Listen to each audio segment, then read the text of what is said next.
Olá pessoal, tudo bem? Voltando com mais um bloco de contabilidade e talvez agora um dos blocos mais esperados. Vamos falar sobre balanço patrimonial, de uma forma bem técnica agora, porque na verdade nós já abordamos o balanço patrimonial outras vezes, falamos de patrimônio de uma abordagem mais genérica, mas agora vamos falar tecnicamente sobre o balanço patrimonial. Sem dúvida, o demonstrativo contábil, uma demonstração contábil, na verdade, mais importante, porque ali reúne a situação econômica, financeira, patrimonial da entidade.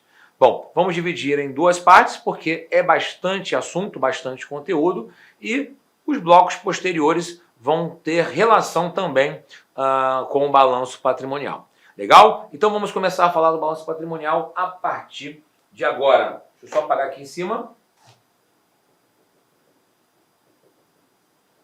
Então vamos nessa, sem perder tempo.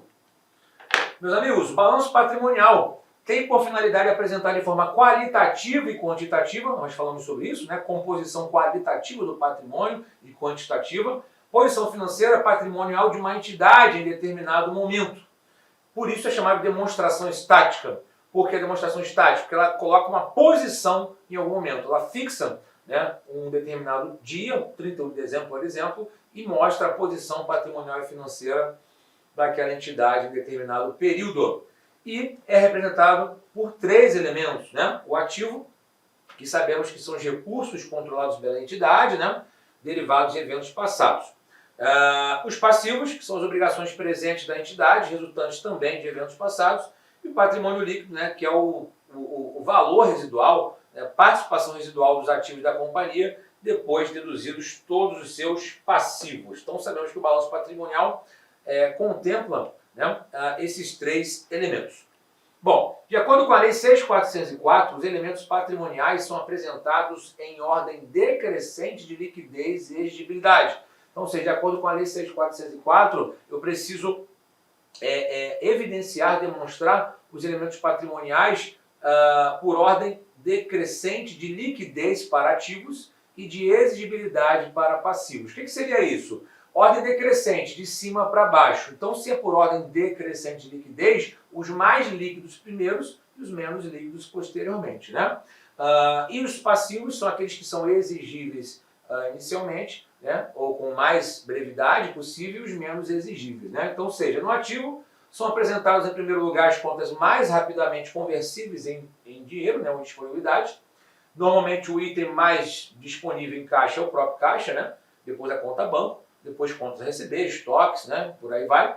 E no passivo classificam-se em primeiro lugar as contas cuja exigibilidade ocorra antes, ou seja, aqueles passivos, né, que vencem com mais brevidade. Bom, quando me refiro ao CPC 26, CPC 26 traz, né, ele trata de apresentação das demonstrações contábeis, né? Então nós comentamos aqui que os pronunciamentos contábeis fazem parte, né, do enredo das normas internacionais de contabilidade. Então o CPC 26 indica que no balanço patrimonial a entidade deve julgar a adequação de apresentação de contas adicionais separadamente com base na avaliação da natureza e liquidez dos ativos, da função dos ativos da entidade e dos montantes da natureza e prazo dos passivos. Tá? Bom, então pela Lei 6.404 e também pelo CPC 26, o balanço patrimonial possui a seguinte estrutura, né? Então, ou seja, eu tenho um ativo e um passivo, o ativo composto de ativo circulante e o ativo não circulante. O ativo não circulante através dos subgrupos realizado a longo prazo, investimento, imobilizado e intangível. No meu passivo, passivo circulante, passivo não circulante e patrimônio líquido.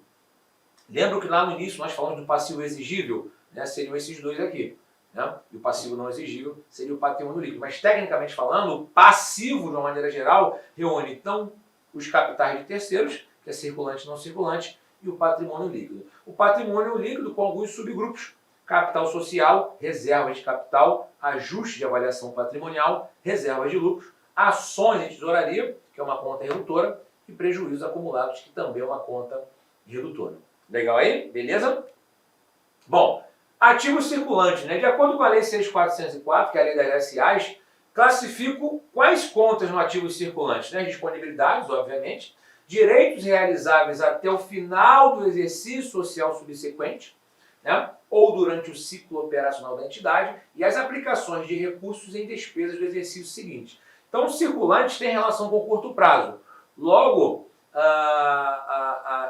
deveria ser reconhecido no circulante aquilo que já é dinheiro ou que vai ser convertido em dinheiro no curto prazo. O curto prazo da contabilidade vai até o final do exercício seguinte. Ou aquele direito que eu tenho direito de realizar, de usufruir, né, de utilizar também dentro deste mesmo período. Né? Mas a norma também fala o seguinte, olha, eu posso falar de exercício social subsequente ou durante o ciclo operacional da entidade. A gente vai falar um pouquinho sobre o ciclo operacional já já. Segundo o CPC 26, eu devo classificar como circulante qualquer item que estiver dentro dos seguintes critérios. Né? Espera que seja realizado ou pretenda que seja vendido ou consumido durante o ciclo normal, né, operacional da entidade. Então a gente vai entender o que é esse ciclo operacional, que já se foi citado 2 vezes aqui. Né? Aquele item que é mantido essencialmente com o propósito de venda, né, de ser negociado, do qual espera-se que seja realizado até 12 meses após a data do balanço, que aí na verdade é justamente até o final do exercício social seguinte, né, de acordo com a Lei 6.404, ou é caixa ou equivalente de caixa. Então o CPC 26 trouxe aí um enredo um pouco maior, mas bem parecido aqui com a Lei 6.404. Né?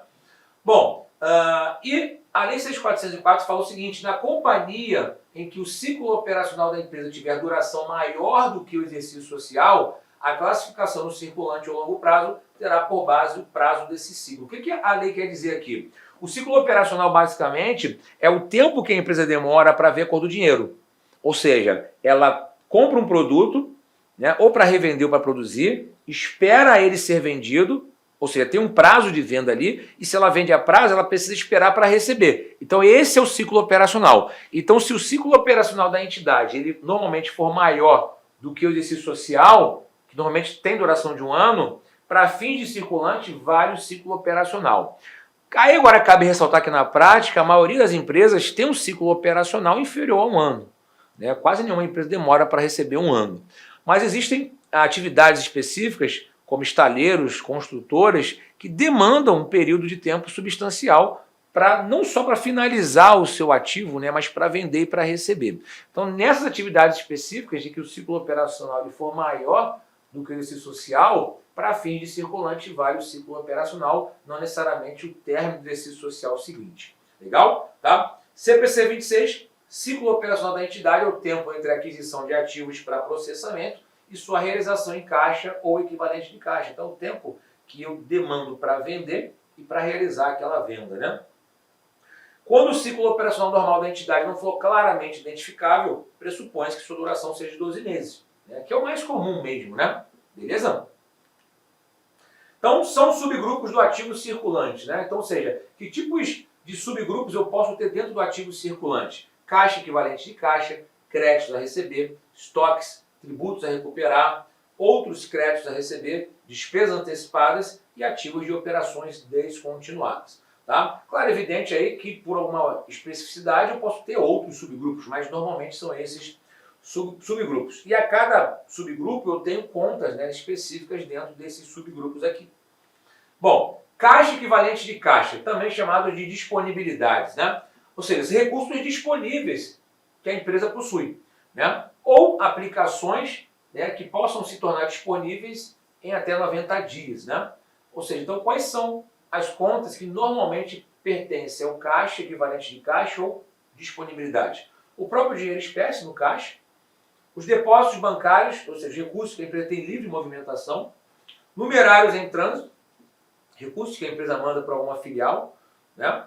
E aplicações financeiras de liquidez imediata. Esse liquidez imediata pressupõe conversão imediata ou conversão em até 90 dias, mas precisa atender a 2 critérios aqui. Tá? São recursos aplicados em investimentos que garantam pronto acesso aos recursos, tá? Precisam ser montantes conhecidos em caixa, sujeitos a insignificante risco de mudança de valor. Ou seja, não posso ter um risco, né, de mudança de valor, porque se tiver um risco de mudança de valor, não vai ser considerado equivalente de caixa aqui. Beleza? Então são contas que podem pertencer às disponibilidades da empresa. Créditos a receber, né, conta clientes, né, normalmente são direitos, né, decorrentes de venda a prazo dos produtos, né, que são objetos fim da empresa, objeto de negócio da entidade ou da prestação de serviço. Então, vou ter duplicados a receber, né, são direitos recebíveis referentes à venda a prazo de mercadorias ou produtos ou serviços prestados, que não foram recebidos ainda, né? Recurso a receber de coligadas e controladas de empresas que fazem parte do mesmo grupo econômico. Aí, normalmente, né, esses valores a receber, principalmente de clientes, eu posso estimar a perda estimada para crédito de liquidação duvidosa, a PSLD, que nós falamos sobre isso lá atrás, nos lançamentos, então vem como conta redutora. Ajuste a valor presente, se eu vender com juros, né? Mas para o curto prazo, somente se houver efeito relevante. Na contabilidade avançada, a gente já falou do CPC 12 aqui, né? Então também é negativo aqui. E outros créditos, né, que tenham relacionados aí com a atividade fim da empresa. Então são, né, contas que estejam relacionadas aqui ao crédito a receber. Legal? Show de bola?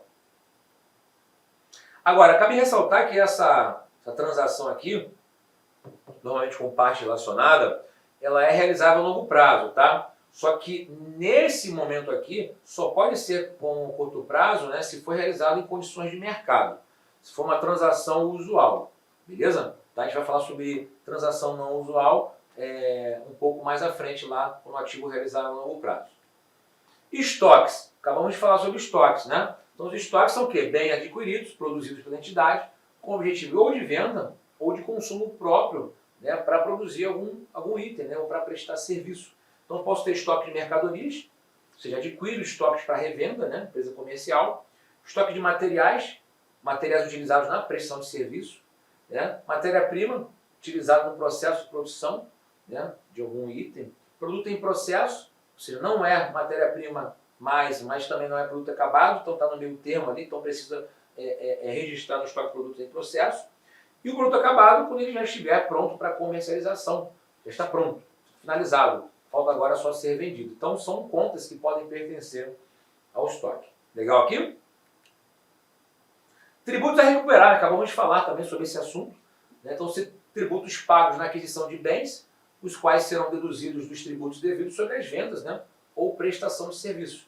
Então, temos como mais ênfase aqui o ICMS recuperar, que é o ICMS pago pelas empresas comerciais e industriais, com objetivo de comercialização posteriormente, IPI recuperar pelas empresas industriais, né, com objetivo de industrialização depois de comercialização. E o PIS e COFINS a recuperar são justamente aqueles tributos pagos, né, por entidades optantes do lucro real, na sua atividade fim, né, então eu posso recuperar também PIS e COFINS. Outros créditos a receber que não tenham relação com os grupos anteriores, né? Então, ou seja, todo e qualquer bem ou direito com expectativa de realização até o final do exercício social subsequente ou ciclo operacional, cujas características não permitam sua classificação nos grupos anteriores, né? Contas a receber, que não tenham objetivo, não tenham relação com o objeto fim, ações destinadas à venda, participações societárias temporárias, né? Ou seja, comprovação para revender, instrumentos financeiros mantidos para venda ou para recebimento de caixa no curto prazo e aplicações financeiras que não sejam aquelas que sejam convertidas no curto prazo. Então são outros créditos a receber que não têm relação com a atividade fim da empresa. Despesas antecipadas, também falamos sobre isso, né, em lançamentos contábeis, ou seja, são pagamentos antecipados de serviços, né, que eu vou utilizar ao longo de determinado exercício. Então são direitos criados em função da realização do desembolso, cujos fatos geradores não ocorreram ainda. Então a despesa não ocorreu, mas eu paguei antecipadamente, né? Sua realização se dará pela baixa do resultado no momento da ocorrência do fato gerador. Então, ou seja, seguros a vencer, né? Eu pago antecipadamente por um prêmio de seguro, vales concedidos, antecipação de salários, por exemplo, né? Estou adiantando um salário só um direito, né? Material de limpeza, material de escritório que eu compro, né, que eu não consumo ainda, é uma despesa antecipada, porque na verdade a despesa só vai ocorrer quando eu consumir o material. Então são tipos de despesas antecipadas, né? E ativos circulantes de operações descontinuadas, talvez seja uma novidade para muitos de vocês esse termo, né? Na verdade, o CPC 26, né, ele trouxe a necessidade de que a empresa ela evidencie na sua demonstração contábil as operações que ela vai descontinuar, as operações que ela não vai mais permanecer. Então, ou seja, vai colocar numa linha específica na DRE Então, os ativos que tenham relação com essas operações descontinuadas também precisam ficar destacadas no balanço patrimonial. Legal aqui? Bacana? E no ativo não circulante? No ativo não circulante, temos aqui 4 grandes subgrupos. Ativo realizável a longo prazo, investimentos imobilizados intangíveis, ou seja, não possuem características de ativo circulante, mas têm as suas características próprias, por isso são divididas em 4 subgrupos. O ativo realizável a longo prazo são aqueles valores recebíveis no longo prazo, ou seja, posterior àquele prazo que nós comentamos do ativo circulante. Se o ativo circulante é um item a ser recebido ou um direito a ser realizado até o término do exercício social seguinte, considerando que eu estou em 2021, né? Final de 2022 é circulante, início de 2023 é não circulante longo prazo. Então, ou seja, é o prazo que extrapola o curto prazo, né? Ou transações com partes relacionadas, né? Que a gente vai falar sobre elas aqui.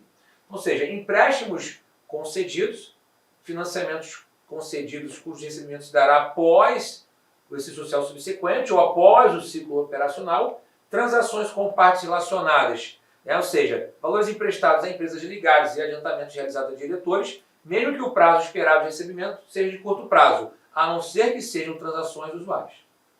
Né? Então, ou seja, as transações usuais vão ficar onde? Lá no ativo circulante, né? Que nós comentamos lá. Mas, em regra geral, se não houver uma transação usual entre partes relacionadas, ou seja, pessoas físicas e jurídicas que fazem parte da empresa, né? Tem alguma relação com a empresa, normalmente é realizável a longo prazo.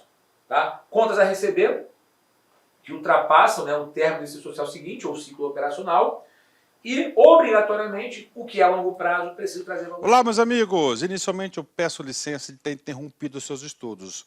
Mas, olha só, essa aula é uma aula demonstrativa aqui da Lá Concursos para você conhecer o professor Anderson Fumax. Você quer assistir essa videoaula? Aliás, você quer fazer um super curso de contabilidade? Então vem comigo. Nós aqui da Lá Concursos, nós temos, olha só, uma super isolada de contabilidade geral e avançada do professor Anderson Fumax. O link para a matrícula está aqui no vídeo, aqui embaixo, aqui na descrição, e custa apenas R$80. É isso mesmo, R$80 por um prazo de acesso de 80 dias. Professor, mas tudo bem, eu sou um aluno bastante criterioso, eu gosto de analisar, eu quero saber o que eu tenho direito. Primeiro, 80 dias de acesso ilimitado. Você pode assistir quantas vezes quiser na hora que desejar. A única coisa que não pode ter são 2 acessos simultâneos e baixar os vídeos que nós temos no sistema de controle. Mas você vai ter direito, contabilidade geral, 30 videoaulas detalhadas, assunto por assunto, estoque, escrituração, competência, caixa, atos administrativos, fatos administrativos, patrimônio, critérios de avaliação de estoques, mais 30 videoaulas também de contabilidade avançada, super atualizado, atualizadíssimo aqui na Lá Concursos, e além disso, eu pedi para o pessoal da edição disponibilizar de full time para vocês aí, de cortesia, claro, dentro do prazo de acesso, também o curso ministrado presencialmente aqui da Lá Concursos, que o professor Anderson Fumax ministrou aqui na LAC. Tá certo, gente? Excelente custo-benefício, R$80. Vem estudar conosco, que eu tenho certeza que você não vai se arrepender. Um forte abraço, fique com Deus, até a próxima, se Deus quiser. Tchau, tchau.